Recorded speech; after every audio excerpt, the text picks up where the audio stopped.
Good evening. Welcome to this case study on Micromouse Robot.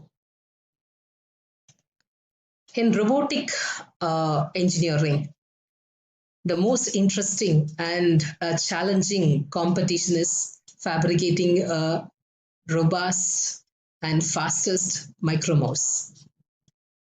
And this micromouse should gaze through the maze and reach the target position at a faster rate. And the maze, if you take up the size of the robot also, it should be miniaturized. And if you take up the Micromouse robot, it has got a hardware section and a software section.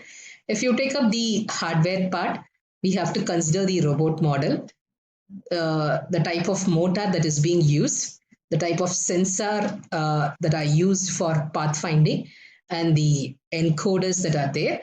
And if you take up the software part of it, the type of control algorithm for pathfinding, the robot control that is there, and the data that is used for analysis. So all these things, they decide the micromouse.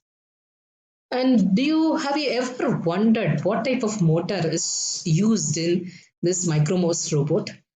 Normally, we use a DC motor. And what could be the other alternative, right? The other alternative can be a stepper motor.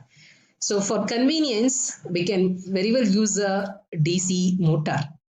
And for performance, we can very well go with a stepper motor. In a market survey that was done by a Chinese company for robo manufacturing, they have observed that many of the robotic players, industrial robotic players, they look for a brushless machine than a brushed DC machine. So a brushed DC motor has got more losses, and to have a better and efficient motor for robo, they go for a brushless machine. So in that case, a stepper motor could be the best candidate for Micromouse Robo. If you take up the brushless, stepper motor, it is a brushless electromechanical device. So it doesn't have a commutator arrangement or a brush arrangement, right? So it is going to be controlled by a driver circuit. And the type of supply that is applied to the stepper motor is a non-continuous DC supply. So we can call it as a non-continuous DC motor also. The supply is going to be in terms of pulses, or it is going to be a series of electric pulses. So whenever you apply an electric pulse, the rotor gets rotated by one step, right? So you're going to have step-by-step rotation of the mechanical shaft, and it leads to incremental shaft positioning, and it means that the complete rotation is divided into number of steps, right? So equal number of steps. And we can call this as a digital DC motor also, because the machine is going to be controlled by a driver circuit, and that controller can be with the help of Arduino or with the help of a microcontroller also. The driver can be switched on.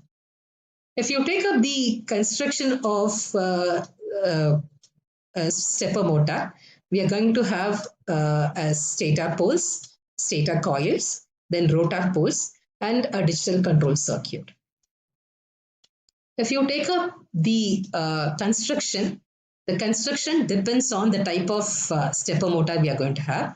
So if you go with a variable reluctance stepper motor, it has got salient pole arrangement in the stator and no coil in the rotor, right? So salient pole rotor structure, but no coil in that. And when you switch on the phases, automatically the rotor gets aligned with the stator along the minimum reluctance position. So that we call it as variable reluctance stepper motor. If you take up the next type of stepper motor, it is permanent magnet stepper motor. We call it as PM stepper motor. So in this case, we have a permanent magnets like fitted to the rotor structure and coil arrangement in the stator structure. So it is all based on the stator, like the working of the stepper motor. It is going to be based on the principle of attraction or repulsion. If you go with the third type of stepper motor, it is hybrid stepper motor. So when you say hybrid, automatically you're going to have a variable VR stepper motor and PM stepper motor fused together. So in the rotor structure, you're going to have two rotors, and between the two rotors, you're going to have a permanent pole arrangement also. And here also, right, you're going to have the working of the machine similar to that of variable reluctance. And the main terms that are used in stepper motor is step angle. So when you apply one pulse of electrical signal, automatically the rotor is going to be advanced by one step. So the angle at which the rotor rotates, right, we call it as step angle. Like suppose if you have like a 10 poles arrangement in the rotor, and for every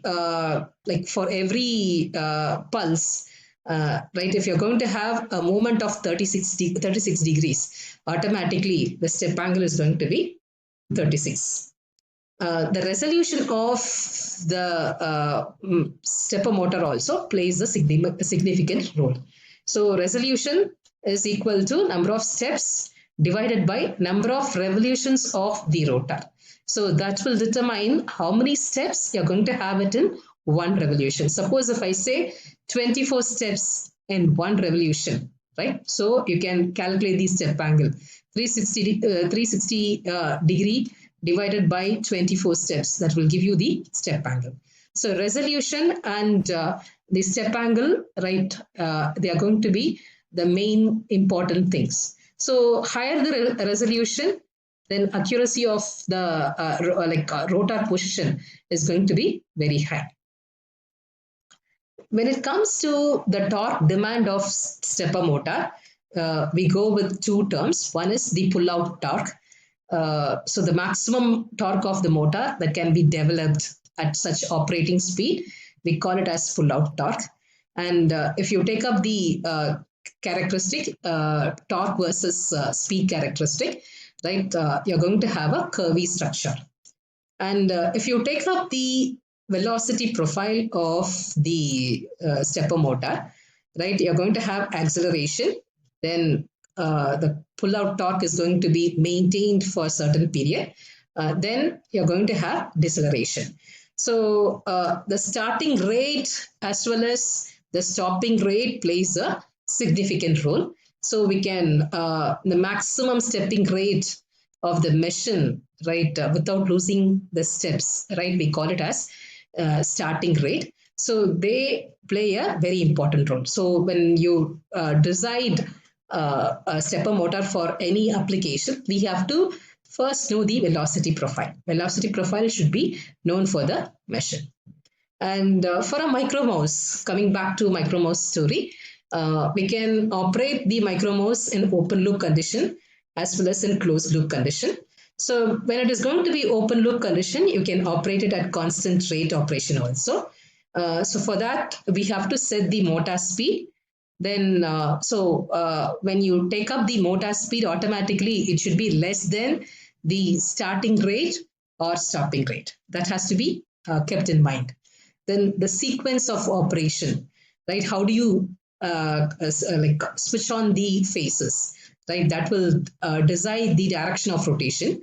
So that phase sequence has to be decided. Then the stepping count. So to reach the destination, how many number of steps we need to take, right? And for every step movement, there must be a counter to count the stepping sequence, right? So all these factors should be considered for constant rate operation. But typically for a maze, right, we need to have a closed loop operation. Right, normally in the software part, we use like a flood fill algorithm or modified flood fill algorithm for path finding.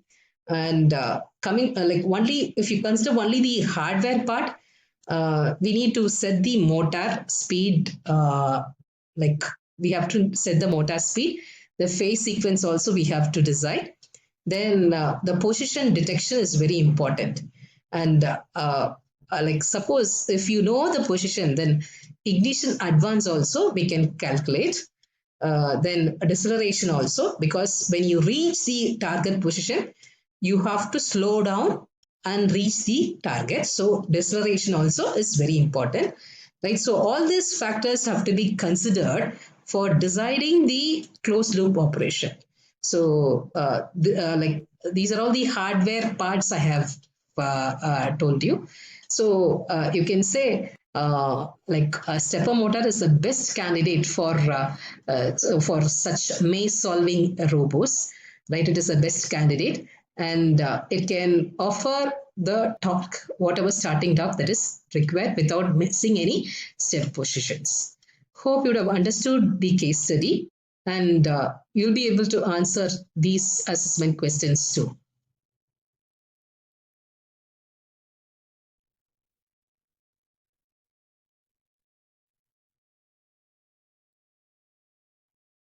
Thank you.